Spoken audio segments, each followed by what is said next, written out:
नमस्कार दोस्तों, स्वागत है आपका फिर से एक बार मेरे YouTube channel supreme classes bye Sudhir में।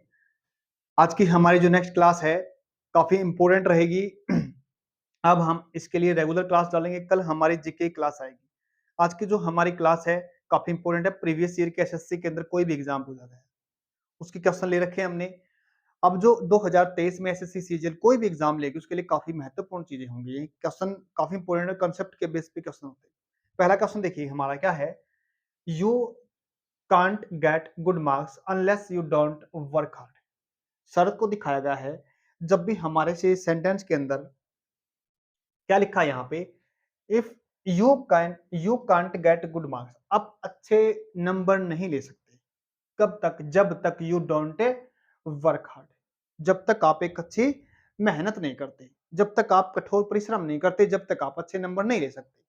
अच्छे नंबर का लेना किस पे डिपेंड करता है? अच्छे नंबर का लेना किस पे डिपेंड करता है? वर्क हार्ड यानी मेहनत पर डिपेंड करता है। तो इसका मतलब क्या हुआ? इसका मतलब ये हुआ, ये जो हमारा सेंटेंस है ना, ये कंडीशनल है, शर्त को दिखाया गया है। अब शर्त है, शर्त कौन दिखा रहा है यहाँ पे? ये अनलेस दिखा रहा है। क्या दिखा रहा है? ये अनलेस दिखा रखा है। लेकिन गलत क्या हो गया इसके अंदर? जो ये अपने पास अनलेस है ना, इसका मतलब क्या होता है? इस अनलेस का मतलब होता है इफ के साथ। क्या बोलेंगे? इफ के साथ हम सेंटेंस के अंदर हमने क्या लिखा है? नोट को लिखा है। समझ में आ गया? उम्मीद करता हूं समझ में आ गया। क्या लिखा है? इफ के साथ नोट लिखा है। लेकिन जैसे ही हम सेंटेंस को आगे पढ़ते हैं, अनलेस यू डोंट, तो हमारे पास क्या है? ये इस इंसान के बाद भी क्या है? ये नेगेटिव दिखा रखा है, यहां भी नेगेटिव दिखा रखा है, यहां भी, मतलब ये डू नॉट दिखा रखा है। क्या दिखा रखा है? ये अपने पास क्या हो गया? Do not. अब समझने की बात क्या है, यहां भी हमारे पास नोट दिखा रखा है और यहां भी हमारे पास नोट दिखा रखा है, तो इसका मतलब गलत हो गया। अब हम एक नोट को हटा देंगे, यहां से कहां से हटाएंगे? हम अगर यहां से देखो हटाएंगे तो हम यहां से हटा देंगे इस नोट को, तो हमारे पास क्या बन जाएगा? जब हम इस डोंट को हटा देंगे तो सीधी अपने पास ये आ जाएगी वर्क हार्ड, तो इसको यहां से डोंट को हम हटा देंगे, तो हमारा सही सेंटेंस हो गया बी। लेकिन एक और चीज समझते हैं, अगर हम यहां से अनलेस को हटाना चाहें, अगर अनलेस को हटाएंगे तो यहां पे क्या करना पड़ेगा? केवल और केवल क्या लिखना पड़ेगा हमारे को? इफ लिखना पड़ेगा। इफ लिखेंगे तो यहाँ पे हमारे को डोंट लिखना पड़ेगा। उम्मीद करता हूं आपको ये बात समझ में आ गई होगी। एक और चीज समझते हैं, गुड मार्क्स कई बार एग्जाम के अंदर आ जाता है। क्या बोलेंगे? कई बार एग्जाम के अंदर आता है। एक दो चीज और एग्जामिनर देता है हमारे को, क्या देता है? यहां लिख देते हैं गुड मार्क्स। एक, एक हम समझते ना, एक समझते 100%, क्या देते हैं? 100%। 100% नहीं होता, ये होता है फुल मार्क्स। क्या होता है? ये पढ़ते हैं फुल मार्क्स। एक इसके साथ इडियम्स भी जुड़ी है। बहुत अच्छे मार्क्स के साथ पास होने को क्या बोलते हैं? उसको बोलते हैं फ्लाइंग कलर्स। क्या बोलते हैं? Flying colours. फ्लाइंग कलर्स का मतलब होता है बहुत अच्छे मार्क्स के साथ पास होना। याद रखना, यहाँ पे एग्जामिनर क्या करता है? गुड, ये मार्क्स लिख देता है, अंक। क्या बोलते हैं इसके मतलब? मार्क का मतलब तो वैसे चिन्ह भी होता है, बट यहाँ पे गुड मार्क्स लिखा जाएगा। और यहाँ पे दिखा रखा है 100% नहीं होता, 100% नहीं होता, वो क्या होता है? फुल मार्क्स बोलते हैं उसको। इंग्लिश में क्या बोलते हैं? फुल मार्क्स बोलते हैं। अगर हमारे साथ एडीएम की बात करते हैं, हमारे पास एडीएम भी आती है। फ्लाइंग फ्लाइंग कलर्स का मतलब क्या होता है? फ्लाइंग कलर्स का मतलब होता है अच्छे मार्क्स के साथ पास होना। उम्मीद करता हूं आपको समझ में आगा सेंटेंस एरर कहां पे? बी पार्ट के। नेक्स्ट देखिए, दे विल अराइव, वे पहुंचेंगे टुडे नाइट। इसमें हमारे को बताना है एट नाइट टुडे होता है, या एट नाइट होता है, या टू नाइट होता है। ये तो आसान सा क्वेश्चन है, ये तो हम अपनी डे टू डे लाइफ के अंदर पढ़ लेते हैं इन चीजों को। तो टुडे नाइट नहीं होता। क्या नहीं होता? टुडे नाइट नहीं होता। तो होता क्या है? ये होता है टू नाइट। टू नाइट का मतलब होता है आज की रात। क्या बोलेंगे? टू नाइट का मतलब होता है आज की रात। इसका जो सही आंसर ये रहेगा बी। नेक्स्ट क्वेश्चन देखिए, नेक्स्ट है अपने पास माई सेल्फ और राकेश कुमार। बड़े ध्यान से देखना, इसमें क्या बता रखा हमारे को? जो अंडरलाइन कर रखा है उसको हमारे को सही करके लिखना है। क्या उसमें आई एम होता है, या फिर माई सेल्फ होता है, या माई सेल्फ इज होता है, या फिर हम क्या कहते हैं उसके अंदर लिखने की जरूरत नहीं है, हमारे को इंप्रूवमेंट नहीं करना उसके। देखो जब भी हम सेंटेंस के अंदर लिखते हैं ना, क्या बोलेंगे, माई सेल्फ। ये अपना क्या होता है, रिफ्लेक्सिव प्रोनाउन होता है। क्या बोलते हैं, रिफ्लेक्सिव। जब किसी इंसान का उसी बात को लेके प्रभाव पड़ता है, मैं खुद ही कोई अपने आप काम करता हूं, क्या बोलेंगे, मैं खुद ही अपना काम खुद ही करता हूं। यानी कह सकते हैं जब किसी इंसान का उसके खुद ही ऊपर प्रभाव को दिखाया जाए तो हम वहां पे रिफ्लेक्सिव प्रोनाउन यूज करते हैं, यानी निजवाचक उसको बोल सकते हैं। अब देखो यहाँ पे जब भी हम सेंटेंस के अंदर लिखते हैं किसी इंसान को दिखाने के लिए, क्या बोला, किसी इंसान को दिखाने के लिए, तो हमारे पास है उस इंसान को दिखाना, क्या बोलेंगे, उस इंसान को दिखाना है, फिर उस वर्ब को लिख देना। तो क्या बोलेंगे, I am a Rakesh Kumar. उम्मीद करता हूं समझ में आएगा। तो अपना क्या है, यहाँ पे ए लिखना है। इसको हम एक तरीके से और लिख सकते हैं, कैसे, देखो ऐसे लिख सकते हैं इसको, आई, क्या बोला मैंने, आई। यहां पे हम चाहें तो कोमे के साथ, क्या बोला मैंने, यहां हम चाहें तो कोमे के साथ क्या बोलेंगे, राकेश को, राकेश कुमार। फिर क्या लिखेंगे यहाँ पे, सॉरी इज नहीं लिखा है, क्या लिखेंगे यहाँ पे, a good teacher, a good player. समझ में आना, यानी ये इंसान जो बात करता है अपने नाम को भी दिखा देता है। समझ में आ गया ना। एग्जामिनर इस तरह का सेंटेंस लिख के पूछता है, क्या बोलेंगे, एग्जामिनर इस तरह का सेंटेंस दे के पूछ सकता है हमारे से। इसमें क्या एरर है, हम बात किसी कर रहे हैं, आई की कर रहे हैं। एग्जामिनर यहाँ पे जब हम इस इंसान को दिखा रहे हैं तो इस इंसान के साथ तो ऐसी ही वर्ब आएगी, ये तो हमारी ठीक हो गई फिर।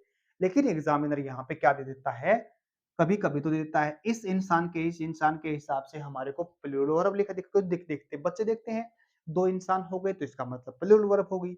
लेकिन क्या देता है, कई बार इसके साथ इज भी लगा के दे देता है यहाँ पे, क्योंकि हम क्या देखते हैं बच्चे, यहाँ पे राकेश कुमार एक सब्जेक्ट क्या है, सिंगुलर है। इसको सब्जेक्ट मानते हुए क्या कर लेते हैं, यहाँ पे इज को लगा देते हैं। दोनों को मान के यहाँ पे, दो सब्जेक्ट को मान के यहाँ पे प्लूरल वर्ब को लगा देते हैं। बट क्या हो जाएंगे, दोनों गलत हो जाएंगे। सही क्या है, ये इंसान अपनी ही तो बात कर रहा है और अपने ही हिसाब से किसको दिखाना पड़ेगा, वर्ब को दिखाना पड़ेगा। वर्ब क्या लिखनी पड़ेगी हमारे को, आई। उम्मीद करता हूं समझ में आ गया। तो सही लिखने का तरीका इसके साथ क्या लिखेगा, आई एम राकेश कुमार, ऐसे भी लिख सकते हैं इसको। आगे देखिएगा, I have been living in Delhi from 1989। ये हमारे को जब सेंटेंस के अंदर एक टाइम को दिखाता है, जब एग्जामिनर टाइम को दिखाने वाला सेंटेंस दे देता हमारे को, मतलब क्या है, मैं इतने समय से वहां पे रहता हूँ, मैं इतने टाइम से पढ़ाता हूँ। देखो अगर मैं ऐसे बोलूँ आपको, मैं जॉब करता हूँ, सेंटेंस सही है, आई एम डूइंग जॉब। लेकिन मैं ऐसे बोलूं, मैं 4 साल से जॉब करता हूं, तो क्या बोलूंगा, आई हैव बीन बोलूंगा वहां पे, क्या बोलूंगा, I have been doing a job for 4 years, 4 साल से। लेकिन मैं अगर कहना चाहूं मैं तो 2019 से जॉब कर रहा हूं, 2020 से जॉब कर रहा हूं, तो क्या बोलूंगा, I have been doing a job since, फिर उस टाइम को दिखा देंगे। नाइन कितना है वो, 2019 है तो कितना बोलेंगे उसको, 2019 बोल देंगे उसको। तो इसी तरह का सेंटेंस है अपने पास, जो काम हमने कर भी लिया है और जो काम अब भी हो रहा है, तो उसको दिखाने के लिए हम क्या लिखते हैं, ये तो नहीं लिखेंगे। सिर्फ दो ही अपने पास प्रपोजिशन बनती है, एक तो सिंस और एक फॉर। ऐसे काम को दिखाएंगे जो खत्म भी हो गया और आगे भी चल रहा है। अगर टाइम हमारे को डेफिनेट बता देता है, पॉइंट ऑफ टाइम की बात कर देता है, जैसे ये हमारे को दिखा रखा, तो हम सीधा लिख देंगे साथ सिंस। अगर हमारे को डिजिट के अंदर दिखा रखा 3 महीने, 4 महीने, 5 साल, ऐसे टाइम को दिखा रखा, तो क्या लिखेंगे हम, फॉर लिखेंगे। बट यहाँ पे फ्रॉम कब लिखेंगे, ऐसा टाइम जो अब नहीं है, मतलब आने वाले फ्यूचर टाइम को दिखा देता है। शिमला में इतने घंटे से बरसात हो रही होगी, वहां पे हमें सिंस को न लिख के वहां पे क्या लिखते हैं, फ्रॉम लिखते हैं। उम्मीद करता हूं आपको समझ में आ गया होगा। तो इसका सही ऑप्शन क्या रहेगा, इसका सही आंसर क्या रहेगा, सी इसका सही आंसर रहेगा। नेक्स्ट क्वेश्चन देखिए। नेक्स्ट क्वेश्चन अपने पास, जिंत का जो एंटोनियम है यानी उल्टा बताना हमारे को क्या अपना है, जिंथ का हमारे को विलोम बताना है। ये कई बार क्वेश्चन आया एग्जाम के अंदर, एसएससी इसको कई बार पूछती है। जिंथ का मतलब क्या होता है, हाईएस्ट पॉइंट होता है या पीक बोल देते हैं, क्या बोलते हैं इसको, पीक बोलते हैं, या किस चीज का हाईएस्ट हाईएस्ट पॉइंट होता है। उम्मीद करता हूं आपको ये समझ में आएगा जिंथ का मतलब क्या। लो, लो किससे बनता है, किससे बनता है लो, लो बनता है, लो का अपोजिट क्या होता है, हाई। ठीक है, उसके बाद बॉटम का मतलब क्या होता है, बॉटम का मतलब होता है नीचे वाला, तलहटी वाला। उसके बाद सेलो का मतलब क्या होता है, उथला हुआ होता है, क्या बोलेंगे, सेलो का मतलब होता है उथला हुआ। कई बार क्या होता है, कोई चीज बिल्कुल क्या होती है, डीप होती है, ये डीप का बनेगा, क्या बनेगा, ये डीप का एंटोनियम बनता है। डीप का मतलब होता है जो काफी गहरा होता है, क्या बोलेंगे, डीप का मतलब जो काफी गहरा होता है। और डीप का उल्टा क्या बनेगा, डीप का मतलब होता है सेलो, सेलो का मतलब था उथला हुआ यानी ऊपर वाला भाग बोल सकते हैं। उसके बाद इसका जो अपने पास क्या है, बॉटम होता है, बॉटम का मतलब नीचे का भाग होता है, तलहटी जिसको हम बोलते हैं। इसका जो एंटोनियम होगा ना बॉटम का होता है टॉप, क्या होता है, बॉटम का होता है टॉप। उम्मीद करता हूं मैंने आपको सभी के सभी बता दिए हैं, एंटोनियम बता दिए हैं सारे के सारे, का सिनोनिम में बता दिया है। अब जिंथ का मतलब क्या होता है, किसी चीज का पीक पॉइंट या फिर हाईएस्ट पॉइंट कह सकते हैं। और किस चीज का बिल्कुल नीचे वाला भाग को क्या बोलते हैं, उसको बोलते हैं नादिर। बहुत बार एग्जाम के अंदर आता है, क्या बोलेंगे उसको, नादिर बोलेंगे। नेक्स्ट देखिए अपने पास क्या है, वन हु पोजेसिव्स मैनी टैलेंट, जिसके अंदर क्या है, बहुत सारे टैलेंट हैं, यानी जो खेलने में भी अच्छा है, पढ़ने में भी अच्छा है। अगर उसको हम कोई पोएम लिखने के लिए बोल देते हैं, पोएम भी बड़ी अच्छी लिख लेता है। यानी वो क्या है, यानी कह सकते हैं हम उसको, कई चीजों में उसका टैलेंट है, खेलने में भी है, रेस भी कर लेता है अच्छे तरीके से, पढ़ भी लेता है, दौड़ उसके साथ अच्छा एक स्पीकर भी है, यानी जिसको बहुत अच्छे-अच्छे काम आते हैं। यानी ऐसा लगता है कि वो हर चीज़ में क्या है, वो एक अलग से लगता है, भई ये चीज़ हर चीज़ को बड़ी बारीकी से अच्छे तरीके से करता है। यानी हर चीज़ में उसका टैलेंट है। उसे क्या बोलते हैं? क्या उसको वर्सेटाइल बोलते हैं? यूनिक का मतलब होता है जो एक ही होता है। क्या बोलेंगे? यूनिक का मतलब होता है जो पूरे ब्रह्मांड में सिर्फ एक ही चीज़ होता है। इसको तो नहीं बोल सकते।